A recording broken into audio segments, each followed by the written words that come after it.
කෙනාට. සමහර විට ඔයා මේ වෙද්දිත් පාඩම් 15ම හොඳට පාඩම් කරලා හොඳටම ලෑස්ති වෙලා ප්‍රශ්නත් ලියලා MCQත් ලියලා කෙටි ප්‍රශ්න වලටත් ලෑස්ති වෙලා ඉන්න කෙනෙක් වෙන්න පුළුවන්.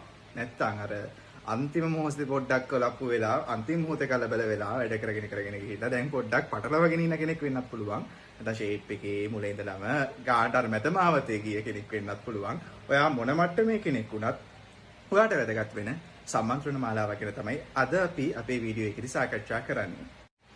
මේ සම්මන්ත්‍රණ මාලාව අපි අද මේ අවුරුද්දේ පටන් ගන්න එකක් නන් නෙමෙයි.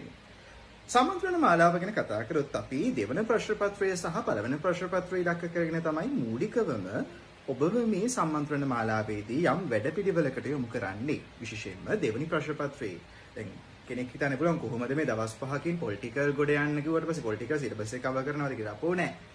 එහෙම කරන්නත් බෑ. එහෙම කරනවා නම් ඒ කෙනාටකින් අහන්න ඕන කොහොමද කරන්න කියලා. දවස් 5න් සිලබස් එකක් කවර් කරනවා කියන එක. අපි මේ දවස් 5ේදී සිලබස් එකක් කවර් කරන්නේ නෑ. මූලිකවම අපි කරන්නේ මේ දවස් 5ේදී ඔබව දෙවන ප්‍රශ්න පත්‍රය සහ පළවෙනි ප්‍රශ්න පත්‍රය විශේෂයෙන් හැම දවසකම MCQ සාකච්ඡා කරලා පේපර් 5ක් අපි මූලිකව සාකච්ඡා කරන ඒ වගේම තමයි අනිකුත් MCQ ප්‍රශ්න පත්‍රත් ඔබට ලබා දෙනවා සූදානම් වෙන්න. ඒ වගේම තමයි දෙවන ප්‍රශ්න පත්‍රයේදී ඔබට ඉලක්ක කරගෙන විශේෂයෙන් දැන් ඔබ ගත්තොත් දෙවන ප්‍රශ්න පත්‍රයේ ඔබගේ පිළිතුරු සපයන්න තියෙන ප්‍රශ්න 5යි.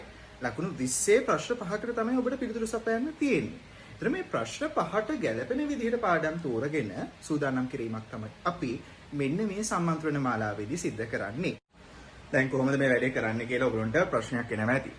මේ ප්‍රශ්නය ගිය අවුරුද්දේ වගේම තමයි හැම අවුරුද්දෙම කට්ටියට ආපු දෙයක්. කොහොම දවස් 5 බෙදාගෙන විශේෂයෙන් දවස් 5 අපි හදන්නේ රාත්‍රී කාලයන් වෙන් කරගෙන. මොකද ඔයගොල්ලෝ දවල් වරුවේදී ඔයගොල්ලෝ සමහරවිට පන්ති වලට සහභාගී වෙනවා භෞතික වශයෙන්. ඒ වගේම තමයි වෙනත් වැඩ තියෙන්න පුළුවන්. ඉතින් මේ නිසා අපි රාත්‍රී කාලයේදී තමයි මේ සම්මන්ත්‍රණ මාලාව පවත්වන්නේ. අර පැයෙන් දෙකකින් ඉවර කිරීමේ සම්මන්ත්‍රණ මාලාවක් නෙමෙයි. අපි යම් කොටසක් අරගෙන ඒක සාකච්ඡා කරලා ඒකේ ප්‍රශ්න අහන විදිය සාකච්ඡා කරලා පසුගිය ප්‍රශ්න සම්බන්ධව අවධානය යොමු කිරීමක් සිද්ධ කරනවා. දැන් මේ වැඩපිළිවෙල ඇතුලේ අපි ප්‍රධාන වශයෙන්ම අවධානය යොමු කරන එක ප්‍රශ්න පත්‍රයක් තියෙනවා දෙවන ප්‍රශ්න පත්‍රය. දෙවන ප්‍රශ්න පත්‍රය ඔයගොල්ලෝ ප්‍රශ්න 5කට සාර්ථකව උත්තර ලියන්න ඕන ලකුණු 20 බැගින්. දැන් ළමයිට තියෙන ප්‍රශ්නේ තමයි කොහොමද මේ දෙවන ප්‍රශ්න පත්‍රයේ ප්‍රශ්න 5 තෝරගන්නේ කොහොම අහයිද? ඒ අවබෝධය අවාසනාවකට අපේ විභාගීය අපේක්ෂකයින්ට මම දන්න තරමින් 100කට 50කටවත් ප්‍රමාණයකට ඒ අවබෝධය තියෙනවා කියලා අපිට හිතන්න අමාරුයි. මොකද පහුගිය අවුරුදු වල සහ ළමයි සමහර අහන ප්‍රශ්නත් එක්ක මේ ප්‍රශ්න තෝරා ගැනීම සහ ප්‍රශ්න අහන විදිය සම්බන්ධයෙන් පවා ලොකු ගැටලු අපිට මතුවෙනවා. ඒකින්ද ඔබට මෙන්න මේ දෙවන ප්‍රශ්න පත්‍රයේ පාඩම් කොහොමද නිර්මාණය වෙලා පාඩම් වලින් කොහොමද ප්‍රශ්න ඇසෙන්නේ?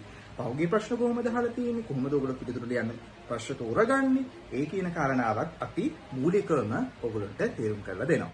එතකොට මේ දෙවන ප්‍රශ්න පත්‍රයට අවශ්‍ය විශේෂයෙන් දැන් ගත දෙවන ප්‍රශ්න පත්‍රයත් නැවත කොටස් 3කට කැඩෙනවානේ. ඒකේ දෙවන කොටසේදී ලංකාණ්ඩු ක්‍රම ආශ්‍රය කරගෙන ප්‍රශ්නගත වීමක් වෙනවා. ඉතින් අපේ පන්ති මාලාවේදී මේ සම්මන්ත්‍රණ මාලාවේදී දෙවන කොටසට අදාළ ලංකාණ්ඩු ක්‍රම කොටස් වලින් ඉන්න පුළුවන් ප්‍රශ්න ඒ වගේම කීටි සටහන් අවශ්‍ය නම් සටහන් ලබා දීමක් කරලා ඕගොල්ලෝව මේ කියන කාලයේදී ප්‍රශ්න වලට ඉතා ඉක්මනින් සූදානම් කිරීමක් කරනවා.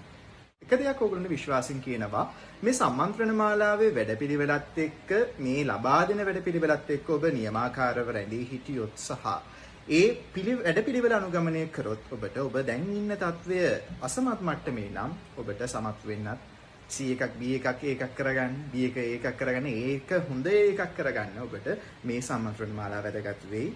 ඒක සාක්ෂිදරයි ගිය අවුරුදු වල අපේ සම්මන්ත්‍රණ මාලාවට සම්බන්ධ වෙච්ච සියලු දෙනාම කොහොමද මේ වැඩපිළිවෙලත් එක්ක ඒගොල්ලෝගේ විභාගය සාර්ථකව මුහුණ දෙන්න අවශ්‍ය වටපිටාව නිර්මාණය වුණේ කියන එක.